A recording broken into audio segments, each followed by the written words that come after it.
y servicios. Creo que estos serían algunos de los valores más importantes de la participación que al ser difundidos en nuestras organizaciones permitirían una mejora sustantiva en la gobernanza.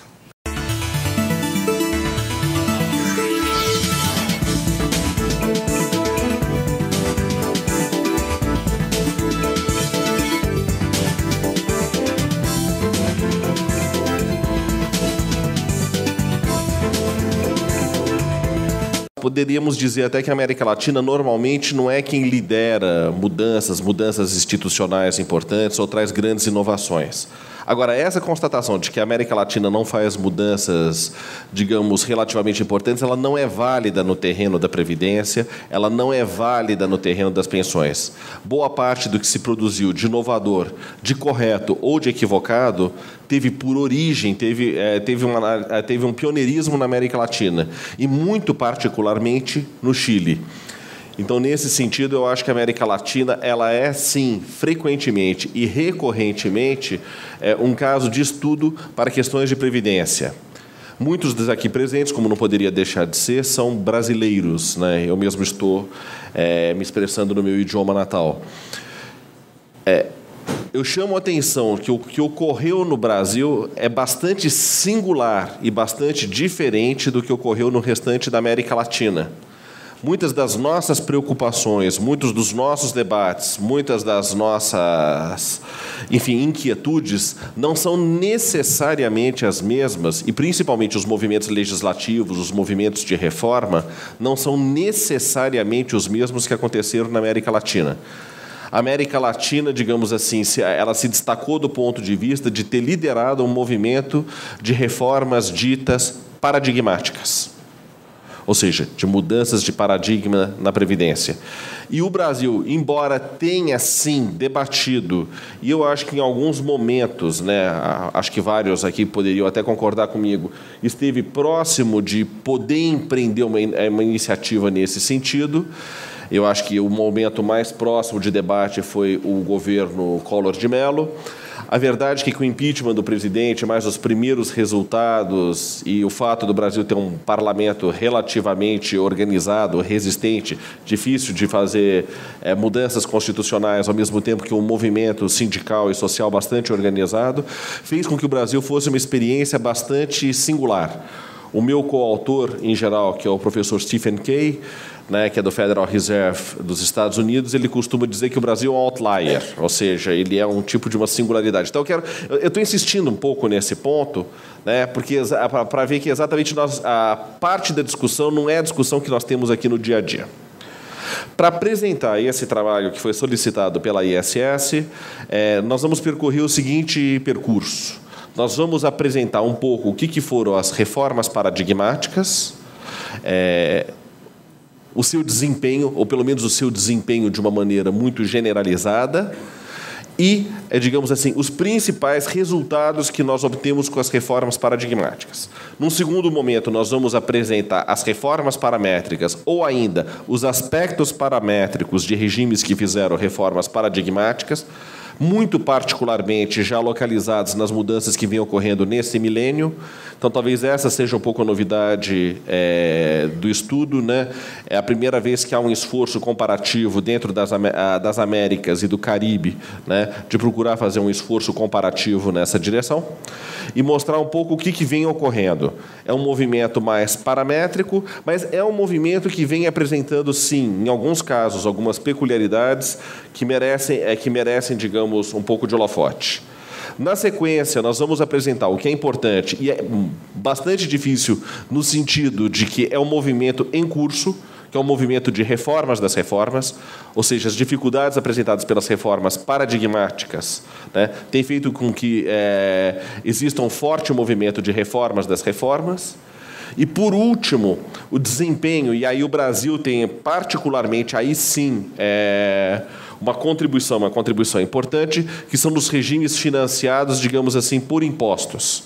Eu quero chamar a atenção aqui dos presentes, dos brasileiros principalmente, de que, por exemplo, de que nós não podemos falar de uma maneira rigorosa, através da teoria das finanças públicas, que certos tributos que financiam a Seguridade Social brasileira, como a COFINS, como a contribuição sobre o lucro, ou que era chamada de contribuição sobre a movimentação financeira, eles não são contribuições na acepção do termo, porque uma contribuição é algo que você paga para receber proporcionalmente em troca. Não é o que acontece. Quer dizer, por uma série de razões, a nossa Constituição adotou o nome de contribuições, uma série de razões, inclusive, bastante pragmáticas, mas, do ponto de vista da teoria das finanças públicas, trata-se de impostos. E é por isso que o Brasil é um caso relativamente paradigmático na utilização de impostos para financiar a Seguridade.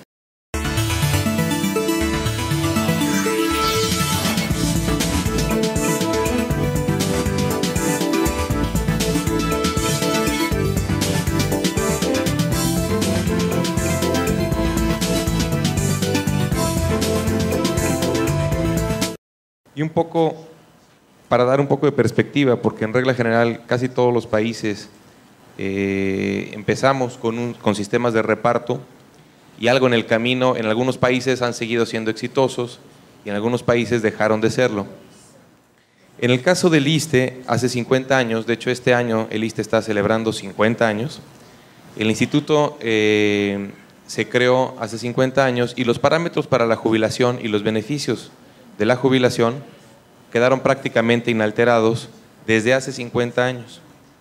Y todos sabemos qué es lo que sucede con un sistema de reparto en el que por diferentes razones no modifica y no actualiza la cotización de los trabajadores en función de la esperanza de vida y de los costos que puede tener el mantener dicho sistema de beneficios.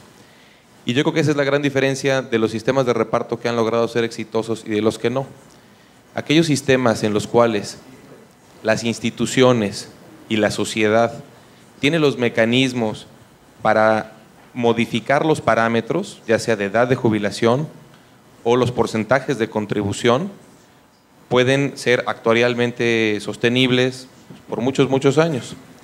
En el caso del ISSSTE, yo creo que ejemplifica cosas que han sucedido, yo creo que en América Latina, pero en particular en México, donde políticamente fue muy difícil, yo creo que todo el mundo era consciente de que la esperanza de vida se incrementaba y de que se necesitaba contribuir con mayores recursos. Pero políticamente era difícil cambiar la edad de jubilación, modificar los beneficios, y en particular en el caso del ISSSTE hay dos sindicatos muy fuertes que son de los trabajadores al servicio del Estado, el de la educación y una federación de sindicatos.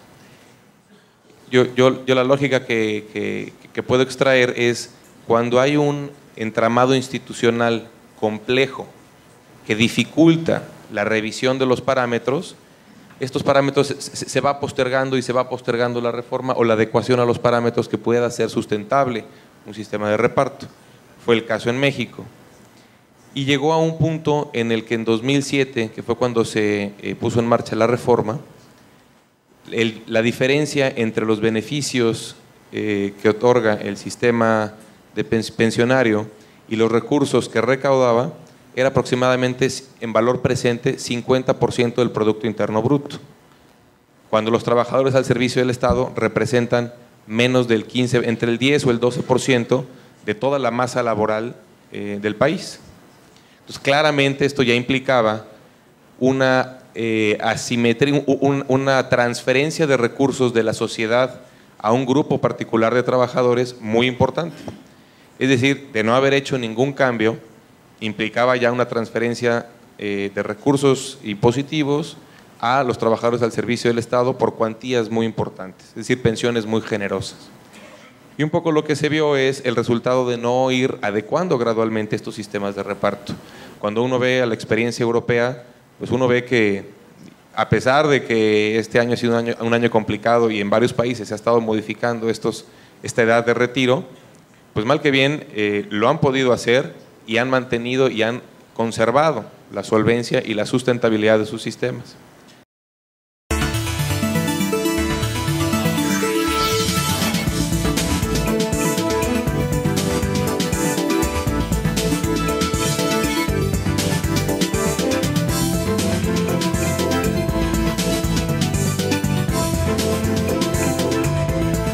Permítanme señalar que para nosotros este honor hoy es doble porque nos toca además presentar a un querido amigo, András Utov,